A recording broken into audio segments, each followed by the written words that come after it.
성경에 있는 모든 말씀이 다 은혜의 말씀이고 다 구원의 말씀이지만 존 파이프 목사의 말을 빌리자면 가슴에 불을 질러 놓고 시뻘건 인두로 찢어서 지울 수 없는 자국을 남긴 그런 말씀이 있습니다. 오늘 본문의 말씀, 너는 피투성이라도 살아있으라 하는 말씀이 저에게 그런 말씀이었습니다. 지금으로부터 30년 전 저는 부산 태종대 앞바다에서 이 말씀을 하나님의 음성으로 처음으로 들었습니다. 그날 저는 입안에 모래가 들어온 줄도 모른 채 입을 반쯤 해 벌리고 울고 있었습니다. 그리고 그날 난생 처음으로 내 안에 계신 성령님의 탄식하는 소리를 처음으로 듣게 되었습니다. 성령님은 일평생 저를 떠나지 아니하시고 나의 연약함을 도우시기 위하여 말할 수 없는 탄식으로 저를 위하여 기도하고 계셨습니다. 내 마음속에 온갖 더러운 생각들과 하나님을 대적하는 그런 사상들과 내 마음속에 온갖 미움과 원망과 불평과 정말 저주스러운 마음속에 성령님이 계시면서도 그 성령님은 참아주시고 견뎌주시면서 제가 하나님의 은혜 앞에 다시 무릎 꿇을 때까지 저를 포기하지 않고 저를 위하여 말할 수 없는 탄식으로 기도하고 계셨다는 겁니다. 저는 오늘 이 말씀이 여러분들 중에 누군가에게 구원의 말씀이 되어주기를 간절히 바랍니다. 오늘 이 말씀을 통해서 여러분들 중에 죄와 사망의 권세에서 하나님의 자녀됨의 권세로 옮겨가는 그런 역사가 일어나기를 주의 이름으로 축복합니다. 지금으로부터 2600년 전 이스라엘은 바벨론에 의해서 완전히 멸망을 당했습니다. 바벨론의 느부갓네살 왕은 많은 군대를 이끌고 와서 예루살렘 성을 불태워버리고 그리고 이스라엘 백성들을 포로로 끌고 갔습니다. 베르디의 오페라 나부코에 나오는 히브리 노예들의 합창이라는 노래를 아시는 분이 많이 계실 겁니다. 바벨론의 포로로 끌려간 그 히브리 노예들의 그 안타까운 마음을 노래로 부른 것인데요, 여기에 오페라의 제목 나부코가 바로 느부갓네살 왕입니다. 느부갓네살 왕은 단번에 이스라엘을 멸망시킨 것이 아니라 세 차례에 걸쳐서 아주 집요하고 잔인한 방법으로 이스라엘을 서서히 무너뜨려 나갔습니다. 제1차 포로기는 기원전 605년도였습니다. 이때는 주로 이스라엘의 왕족이나 귀족의 자제들을 포로로 끌고 갔습니다. 유력한 집안의 젊은이들을 친바벨론주의로 교육하기 위해서였죠. 우리가 잘 아는 다니엘과 그의 세 친구 사드락, 메삭, 아벳노고가 바로 이때 포로로 끌려간 사람들입니다. 제2차 포로기는 기원전 597년도였습니다. 이때는 이스라엘에 있는 지식인들이나 기술자들 10,000명을 바벨론의 포로로 끌고 갔습니다. 그들은 바벨론의 그발 강가의 대운하를 만드는 그 강제 노역에 동원되었던 사람들입니다. 오늘의 주인공인 에스겔도 바로 2차 포로기 때 바벨론의 포로로 끌려간 사람이었습니다. 그리고 마지막 3차 포로기는 기원전 586년도였습니다. 기원전 587년도에 예루살렘 성이 무너졌고 그 다음 해인 기원전 586년도에 예루살렘 거민들을 포로로 끌고 간 것입니다. 이때 유다의 마지막 왕이었던 시드기야 왕의 아들들 3명을 왕이 보는 앞에서 참수해서 죽였습니다. 그리고 왕의 두 눈을 뽑아버렸어요. 왕의 혀를 갈고리를 끼워서 바벨론까지 개처럼 끌고 갔습니다.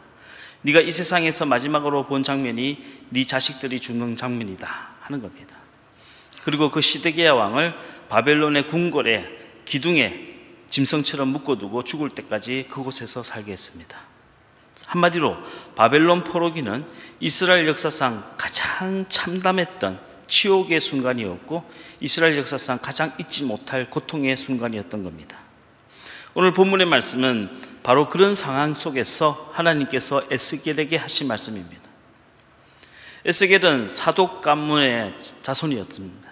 사독 제사장은 다윗이 죽고 솔로몬의 왕위 계승에 반대해서 아도니아가 구테타를 일으켰을 때 그 반역에 가담하지 않고 오히려 솔로몬에게 직접 기름을 부었던 제사장입니다. 그런 이유로 사독 가문은 솔로몬 성전에서 자자손손 제사장의 직임을 감당하게 되었습니다. 솔로몬 시대부터는 제사장이라고 하면 아론의 자손이라고 부르지 않고 사독의 자손이라고 부를 정도였으니 그 집안이 얼마나 유력한 집안이었는가 하는 것을 알 수가 있습니다. 에스겔은 이런 사독 가문의 자손이었고 그의 아버지 부시도 존경받는 제사장이었습니다. 에스겔은 장차 아버지처럼 존경받는 그런 제사장이 되고 싶었을 겁니다. 하지만 지금 그는 바벨론의 포로로 끌려와 있습니다. 그리고 그발 강가에서 대운하를 건설하는 공사장에 한낱 이름 없는 인부로 강제 노동을 하고 있는 겁니다. 그리고 그곳에서 함께 일하던 그의 아내가 죽었습니다. 극심한 노동에 병약해진 그의 아내가 죽은 겁니다. 당시 에스겔의 나이가 30대 초반이었으니까 그의 아내의 나이는 그보다 훨씬 어렸을 겁니다. 아마 20대 중반, 우리 청년들 나이였을지도 모릅니다. 에스겔의 심정이 어땠을지 상상이 갈 수 있습니까? 그는 돌아갈 조국도 없고 돌아갈 고향도 잃어버렸습니다. 사랑하는 아내가 힘든 노동 끝에 죽고 말았습니다. 제사장이 되고 싶었지만 하나님께 제사를 드릴 예루살렘 성전은 불타 폐허가 되고 말았습니다. 그에게는 신락 같은 희망조차 사라진 상태였습니다. 아무것도 남지 않았습니다. 에스겔은 지금 자신의 처지를 마치 부모 없이 사생아로 태어나서 핏덩이로 들판에 버려진 그런 갓난 아기로 생각하고 있는 겁니다. 오늘 본문의 말씀을 같이 한번 읽도록 하겠습니다. 시작. 내가 난 것을 말하건대 내가 날 때에 내 배꼽줄을 자르지 아니하였고 너를 물로 씻어 정결하게 하지 아니하였고 내게 소금을 뿌리지 아니하였고 너를 강포로 싸지도 아니하였나니 아무도 너를 돌보아 이 중에 한 가지라도 내게 행하여 너를 불쌍히 여긴 자가 없었으므로 내가 나던 날에 내 몸이 천하게 여겨져 내가 들에 버려졌느니라. 이스라엘에서는 아기가 태어나면 아버지가 그 아기의 탯줄을 달라줍니다. 그리고 물로 깨끗하게 씻고 온몸을 오일로 기름으로 발라주고 그 잘린 탯줄에 소금을 뿌려줘서 정결하게 하는 겁니다. 이것이 신생아의 정결 예식이에요. 그런데 오늘 본문에 등장하는 이 아기를 보십시오. 탯줄도 제대로 잘리지 않았습니다. 물로 씻지도 않고 기름을 바르지도 않았습니다. 소금을 뿌리지도 않았까요? 핏덩이인 채로, 심지어 강보에 싸지도 않고 벌거벗긴 채로 들판에 버려졌다는 겁니다. 그런데도 아무도 이 아이를 불쌍히 여겨주지 않았다는 겁니다.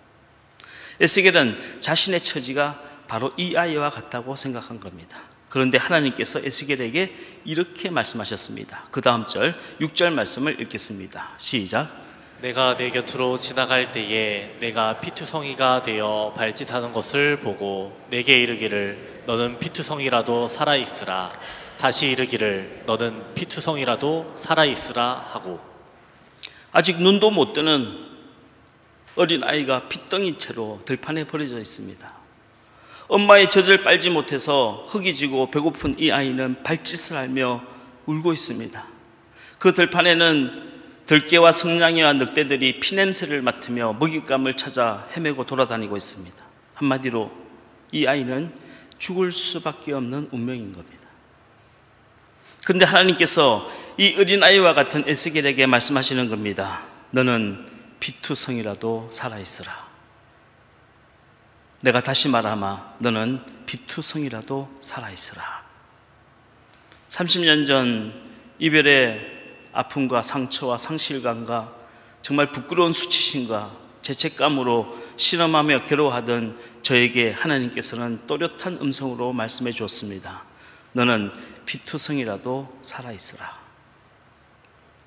이 음성은 단순히 위로의 말씀이 아니었습니다. 이 말씀은 내가 반드시 너를 구원하겠다는 약속의 말씀이었고 너는 반드시 살아있어야 한다는 준엄한 명령의 말씀이었습니다.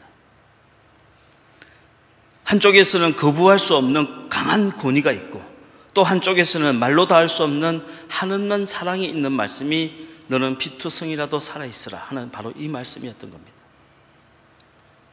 하나님의 에스겔에게 이 버려진 핏덩이를 내가 데려다가 물로 깨끗하게 씻어주고 기름을 발라주고 소금을 뿌려주고 술을 놓은 이쁜 옷을 입혀주고 그 발에 신발을 신겨주고 그리고 그 가녀린 손목에 금팔찌를 끼워주겠다 하고 말씀해 주었습니다. 우리 이어서 9절에서 11절 말씀을 같이 한번 읽겠습니다. 시작. 내가 물로 내 피를 씻어 없애고 내게 기름을 바르고 수놓은 옷을 입히고 물돼지 가죽신을 신기고 가는 배로 두르고 모시로 덧입히고 폐물을 채우고 팔고리를 손목에 끼우고 목걸이를 목에 걸고. 우리는 이 말씀을 읽을 때 왠지 신약 성경의 한 장면이 떠오릅니다. 누가복음 15장에 돌아온 탕자 이야기입니다. 탕자는 아버지를 배신하고 아버지를 떠나 먼 이국 땅으로 갔습니다. 그곳에서 나쁜 친구들과 어울려 다니며 온갖 더러운 죄를 짓고 창녀들과 어울려 다녔습니다. 노름을 했습니다. 그리고 가지고 있던 수중에 모든 돈이 다 떨어지자 세상 친구들은 다 떠나버렸고 그는 배고픔을 채우기 위해서 돼지 우리에 들어가 일을 했습니다. 얼마나 배가 고팠으면 돼지가 먹는 지엄나무 열매를 훔쳐먹었습니다. 그러다가 탕자는 문득 아버지를 떠올리게 되었고 결국 아버지 집으로 돌아가게 되는 겁니다. 여러분, 사람은 조금 배고프면 돼지 우리를 찾지만 죽을 만큼 배고프면 아버지를 찾습니다. 누가복음 15장 17절 보면 탕자가 이런 말을 합니다. 내가 여기서 굶어 죽는구나. 내가 여기서 굶어 죽는구나. 인간은 정말 굶어 죽을 만큼 고통스러우면 하나님 아버지를 찾게 됩니다. 창세기 4장 24절을 보면 에노스 때에 이르러서 비로소 사람들이 여호와의 이름을 불렀더라 라고 기록하고 있습니다. 에노스는 죽을 수밖에 없는 자라는 뜻입니다. 인간은 자신이 죽을 수밖에 없다는 사실을 인지할 때 비로소 하나님을 찾게 되는 겁니다. 탕자는 굶어 죽게 되자 아버지를 떠올렸고 아버지 집으로 다시 돌아갔습니다. 거지처럼 누더기 옷을 입고 맨발로 그 먼 길을 걸어오느라 발에는 피가 흐르고 있었습니다. 그런데 탕자의 아버지는 아들이 집을 떠난 바로 그 다음 날부터 매일마다 대문 앞에서 아들이 돌아오기를 기다리고 있었습니다. 거지 같은 모습으로 돌아오는 아들을 먼 발치에서 보고도 아버지는 내 아들임을 알아냈습니다. 단숨에 달려가 그 아이를 끌어안고 입을 맞췄습니다. 그리고 아버지의 좋은 옷을 벗어 그 아들에게 입혀주었고 신을 아들의 발에 신겨주었습니다. 아버지의 손에서 가락지를 떼어서 아들의 손가락에 끼워주고 집으로 데려가 살찐 송아지를 잡아서 동네 사람을 초대하고 큰 잔치를 베풀었습니다. 성경은 이것을 은혜라고 부르는 겁니다. 아버지를 배반하고 아버지를 버리고 세상에 나가서 온갖 더러운 죄를 지었던 그 아들을 포기하지 아니하시고 그 아들을 오랫동안 참아주시고 기다려주시고 용서하신 아버지의 은혜, 그 자식이 다시 돌아왔을 때 세상에서 무슨 죄를 지었는지 묻지 아니하시고 사랑으로 안아주시고 의의 옷을 입혀주시고 평안의 신을 신겨주시고 자녀됨의 권세의 가락지를 끼워주시고 천군 천사와 더불어 천국의 잔치를 열어주시는 그 아버지의 은혜, 바울의 표현에 의하면 저와 여러분은 이미 그 은혜를 받은 사람들인 겁니다. 그러니 포기하지 말라는 겁니다. 비록 피투성이라도 살아있으라 하는 겁니다. 세상이 너를 향해서 너는 망했다고 손가락질해도 견뎌내고 버텨내라는 겁니다. 무서운 질병으로 무너지고 쓰러지고 다시 일어날 힘조차 없다 할지라도 포기하지 말고 기도하라는 겁니다. 내가 너를 포기하지 않았으니 너도 나에 대한 믿음을 포기하지 말라는 겁니다. 내가 반드시 너를 구원하고 너를 고쳐주리니 너도 나를 향한 기도를 포기하지 말라는 겁니다. 사람은 누구나 자신만의 고통과 슬픔에 짐을 지고 살아가고 있습니다. 때때로 그 짐이 너무 무거워 포기하고 싶은 생각이 들 때도 있습니다. 어떤 사람은 어린 시절부터 너무 가난한 집안에 태어나서 평생을 가난과 싸우는 분도 계십니다. 어떤 사람은 암과 같은 지독한 병에 걸려서 지금도 그 병과 싸우는 분도 계십니다. 어떤 사람은 깨어진 유리조각처럼 가정의 불화로 부부간의 갈등으로 고통받는 분도 계십니다. 어떤 사람은 누군가로부터 지독하게 괴롭힘을 당하는 사람도 있습니다. 어느 순간 그 짐이 너무 무거워 포기하고 싶은 생각이 들 때도 있습니다. 실제로 많은 사람들이 자신의 삶을 포기하기도 합니다. 하지만 믿음의 사람은 하나님이 우리를 포기하지 않으시는 한 우리도 우리를 포기할 권리가 없다는 사실을 기억하셔야 됩니다. 어떤 사람은 하나님께 내가 간절히 기도했는데 병이 낫지 않았다고 낙심하는 사람도 있습니다. 하지만 하나님의 응답은 당장 병이 낫는 것만이 응답이 아니라 앞으로 그 병을 이겨나갈 지혜와 용기를 얻게 되는 것도 기도의 응답입니다. 기복주의 신앙은 기도해서 병이 낫고, 기도해서 내 자식이 대학에 척 붙고, 기도해서 소송해서 이기고, 이런 것만이 기도 응답이라고 생각합니다. 하지만 복음주의는 다릅니다. 복음주의는 이렇게 응답을 받는 것뿐만 아니라 비록 그런 응답을 받지 못했다 할지라도 하나님이 나와 함께 하신다는 것을 믿게 되는 것, 이 믿음이 기도 응답이라고 생각하는 겁니다. 어떤 사람은 당장 병이 나와서 하나님을 믿는 사람도 있기도 하지만, 또 어떤 사람은 당장 그 병이 낫지는 않았지만 나에게 이 병을 주신 하나님의 뜻을 깨닫고 더 큰 믿음을 갖게 되는 분도 계십니다.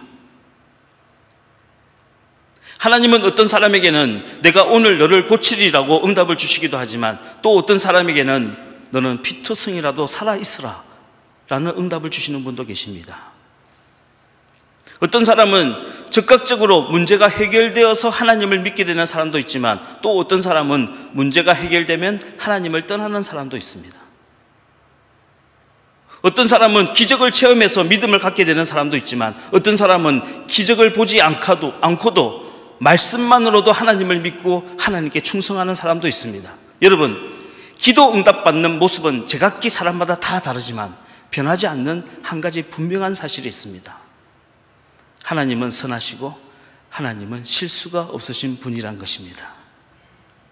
하나님은 이 순간에도 여러분을 구원하기를 원하시고, 하나님은 이 순간에도 여러분을 고치시기를 원하십니다. 여러분, 나보다 나를 더 잘 아는 하나님께서 나에게 가장 좋은 응답을 주실 줄로 믿고 기도하시기를 바랍니다. 때때로 그 응답은 내가 생각했던 것보다 훨씬 더 오래 걸리기도 합니다. 하나님께서 에스겔에게 너는 피투성이라도 살아있으라 라고 말씀하실 때 에스겔은 30대 초반의 젊은이였습니다. 그런데 이스라엘 나라가 회복되고 예루살렘에 돌아갈 때까지 50년이란 세월이 걸렸습니다. 에스겔이 80이 넘은 노인이 되고 난 이후였습니다. 포로로 처음 끌려간 지 70년이 지난 후였고, 아내가 죽은 지 60년이 지난 후였고, 예루살렘 성전이 무너진 지가 50년이 지난 후였습니다. 왜 어떤 기도는 이렇게 응답이 오랫동안 걸리는 걸까요? 하나님은 단지 에스겔 한 사람만을 구원하시려고 하는 계획이 아니라 에스겔의 기도를 통해서 온 이스라엘을 회복시키고자 하는 것이 하나님의 뜻이었기 때문에 하나님은 에스겔에게 그 오랜 시간을 기도하라고 명령하신 겁니다. 그 오랜 시간을 너는 피투성이라도 살아있으라고 주님은 에스겔에게 명령하신 겁니다. 여러분에게 한번 여쭤보고 싶습니다. 여러분 중에 혹시 내 자식이 물에 빠졌는데 그냥 지나치어 갈 그런 부모님 계십니까? 여러분 중에 내 자식이 지금 불에 탄 집에 갇혀 있는데 위험하니까 그냥 가야겠다 하고 돌아서는 부모가 있겠습니까? 하나님은 뭐라고 하시는지 한번 들어보겠습니다. 이사야서 49장 15절 말씀, 시작. 여인이 어찌 그 젖 먹는 자식을 잊겠으며 자기 태에서 난 아들을 긍휼히 여기지 않겠느냐. 그들은 혹시 잊을지라도 나는 너를 잊지 아니할 것이라. 그들은 혹시 잊을지라도 내가 피 흘려 낳은 내 자식을 잊어버리는 부모가 혹시 있을지라도,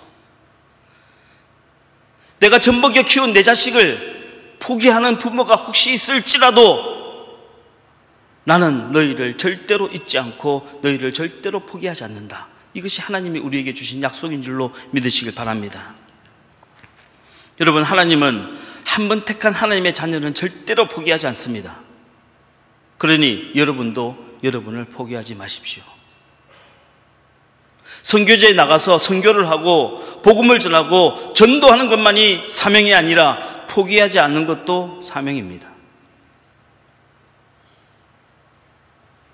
또 한 가지 우리가 포기하지 말아야 할 중요한 이유가 있습니다.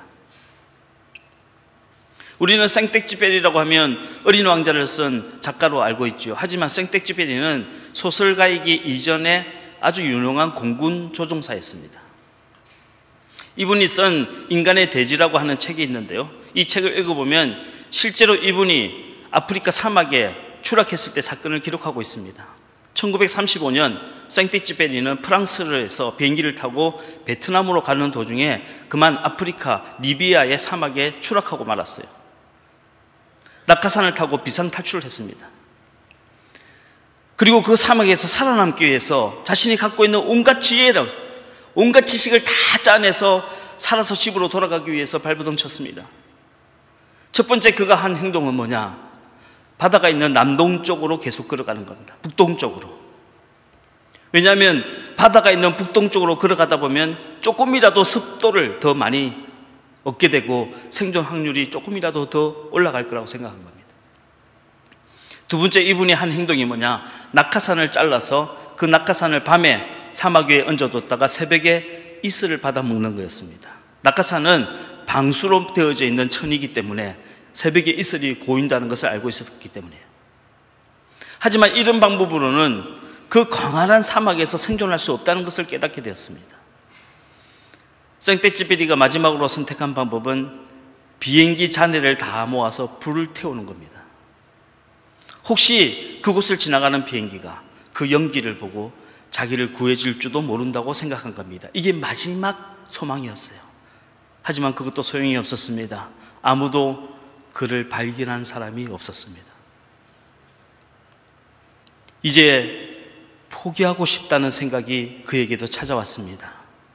그는 가지고 있는 권총으로 자신의 관자놀이를 향해서 방아쇠를 당기려 하는 순간, 그 순간 자신의 눈앞에 아내와 아이들의 얼굴이 떠올랐습니다. 자신이 죽었다는 소식을 듣고 장례식장에서 슬피 울고 있는 아이들의 얼굴이 떠오른 겁니다.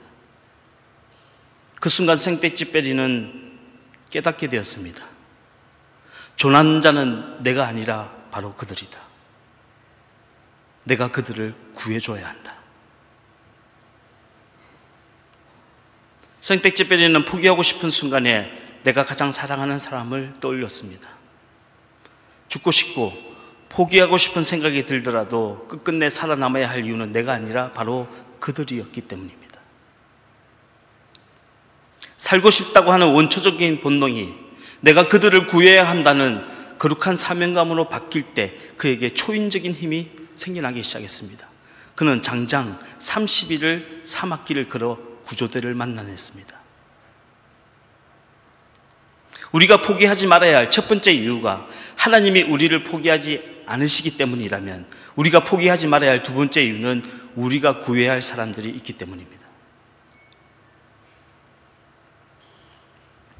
사도 바울이 로마로 건너가서 1차 구금 상태에서 감옥에서 쓴 4편의 편지가 있죠.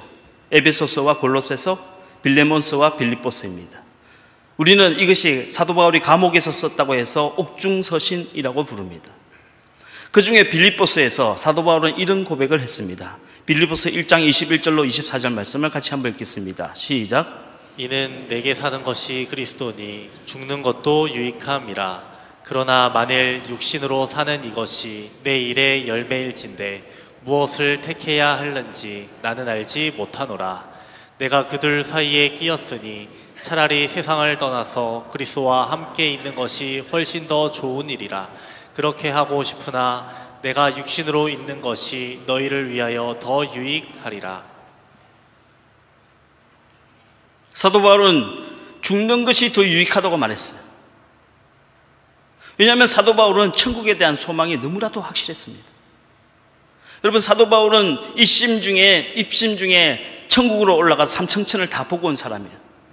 사도 요한이 밤모섬에서 환상 중에 인류의 종말과 천국의 시작을 보았다면 사도 바울은 그 천국의 내부를, 그 비밀을 다 보고 온 사람이에요. 그러니 사도 바울은 죽음에 대한 두려움이 전혀 없고 오히려 천국을 더 많이 사모했습니다. 오늘 본문을 보니 죽는 것이 더 유익하다라고 말했습니다. 바울은 고난이 많았습니다. 그분이 고백했던 것처럼 옥에 갇힌 것도 여러 번이고, 태장을 맞고 매를 맞고 돌에 맞아 죽을 뻔한 적도 여러 번이고, 바다에서 파선을 하거나 골짜기에서 길을 잃고 강도를 만나고, 배고픔과 헐벗음과 추위와 고통과 질병으로 내 마음속에 사형 선고를 내린 적이 한두 번이 아니었다고 했습니다. 그리고 이제 로마의 감옥에 갇혀 있으면서 바울은 이제는 그만 끝냈으면 좋겠다. 차라리 천국에 가서 주님과 함께 행복하게 살았으면 좋겠다.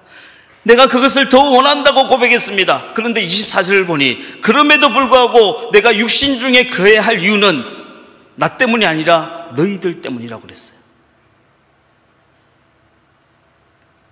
23절과 24절 말씀을 다시 한번 읽겠습니다. 시작. 내가 그들 사이에 끼었으니 차라리 세상을 떠나서 그리스도와 함께 있는 것이 훨씬 더 좋은 일이라. 그렇게 하고 싶으나 내가 육신으로 있는 것이 너희를 위하여 더 유익하리라. 내가 이 세상을 떠나서 그리스도와 함께 있는 것이 훨씬 더 좋은 일이고, 내가 그것을 더 원하지만 그럼에도 불구하고 내가 육신 가운데 거하는 이유는 너희들을 돕기 위해서라는 겁니다.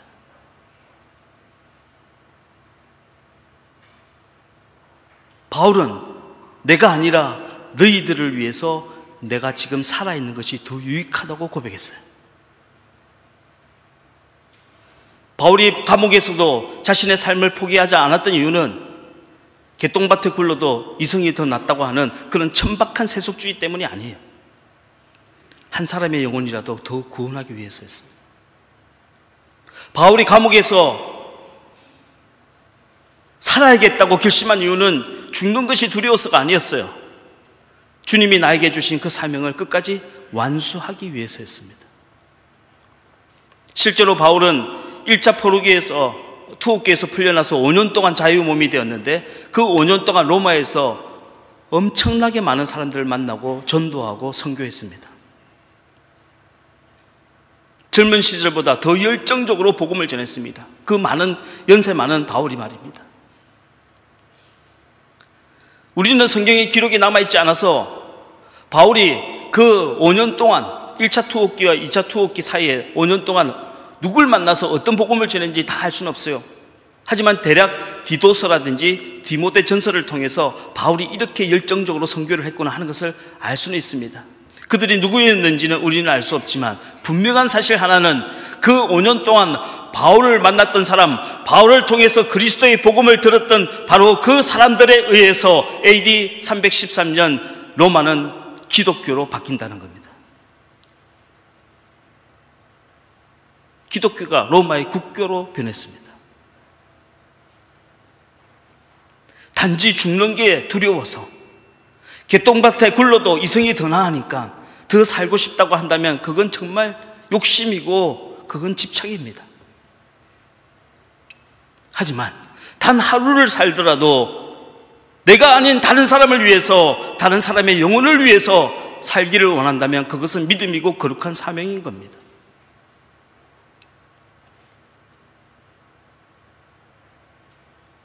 사람이 늙는 것은 부끄러운 일이 아닙니다. 누구든지 늙습니다. 사명이 없이 늙어가는 것이 부끄러운 겁니다. 살다 보면 문득 이제는 포기하고 싶다는 생각이 들 때가 왜 없겠습니까? 너무 오랫동안 질병과 싸우며 질병 때문에 고통을 받다 보면 차라리 죽어서 천국 가는 게 더 낫겠다 하는 생각이 들 때가 있습니다. 매달 눈덩이처럼 늘어나는 빚을 보면서 이제 여기서 그만 멈췄으면 좋겠다 하는 생각이 들 때가 있습니다. 세상에서 부딪히면 부딪힐수록 계속 낙오하고, 내가 소망했던 모든 것들이 물거품이 되고, 내가 정말 사랑했던 사람들이 나를 떠나갈 때, 내가 왜 살아야 하는지 이유를 발견하지 못할 때가 분명히 있습니다. 그러나 여러분, 하나님이 여러분을 포기하지 않는 한 여러분도 여러분을 포기할 권리는 없습니다.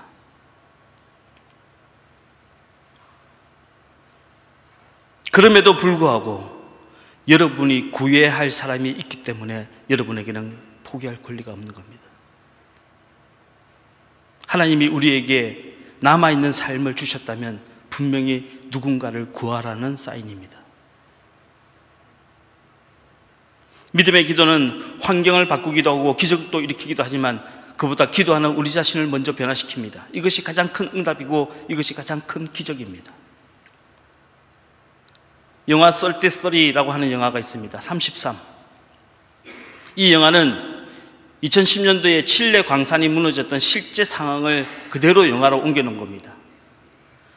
칠레 광산이 무너지면서 뉴욕의 엠파이어 스테이트 빌딩보다 더 큰 바위 덩이가 그 광도 입구를 막아버렸습니다. 그리고 700m 지하에 33명의 강부들이 갇히게 되었습니다. 33명이라고 해서 영화 제목이 33입니다. 생각해 보십시오. 지하 탄광 입구가 엠파이어 스테이트 빌딩만한 그 거대한 바위로 막혀버렸습니다. 700m 아래에는 33명의 강부들이 갇혀 있습니다. 그들이 살아날 확률은 1%도 안 됩니다. 그런데 33명의 강부 중에 호세 엘리케즈라고 하는 사람이 있었는데 그분 독실한 기독교인이었어요. 다른 사람들이 그 호세 엘리케즈에게 우리 죽기 전에 우리를 위해서 기도해 달라고 부탁했습니다. 그때 호세 엘리케즈는 다른 강부들에게 이렇게 말을 했다고 합니다. 여러분, 예수님께서는 무덤의 돌을 옮기시고 부활하셨습니다. 그리고 자신의 죄를 진심으로 회개하는 자를 구원해 주신다고 약속해 주셨습니다. 우리 마냥 저 밖의 사람들이 우리를 구조해 주기를 기다리지 말고 우리의 죄를 하나님 앞에 회개하고 구원받읍시다. 놀라운 일이 일어났습니다. 여기저기에서 사람들이 무릎을 꿇고 자신의 죄를 하나님 앞에 고백하기 시작했습니다. 하나님, 저는 알코올 중독자입니다. 하나님, 저는 친구의 돈을 떼먹고 갚지 않았습니다. 하나님, 저는 술 먹고 아내를 때렸습니다. 하나님, 하나밖에 없는 딸을 폭행했습니다. 하나님, 저는 아내 몰래 바람을 피웠습니다.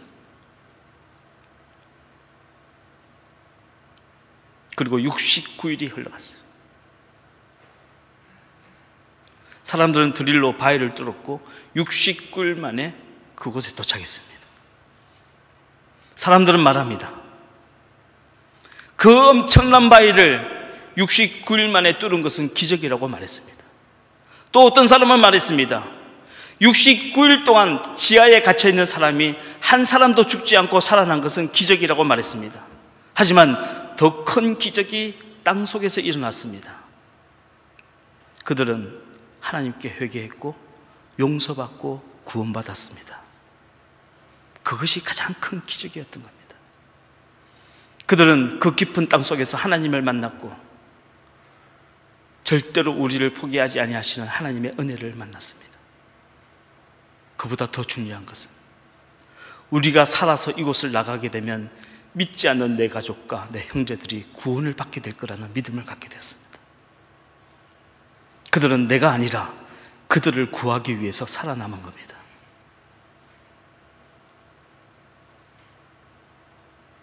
사랑하는 성도 여러분, 하나님은 여러분을 사랑하십니다. 우리를 위하여 하나밖에 없는 독생자를 내어주셨습니다. 이 순간에도 하나님은 우리를 구원하기를 원하십니다. 이 순간에도 여러분을 고치시길 원하십니다. 여러분, 포기하지 맙시다. 신실하신 하나님을 믿고 기도하시는 저와 여러분 되시기를 주의 이름으로 간절히 축복합니다.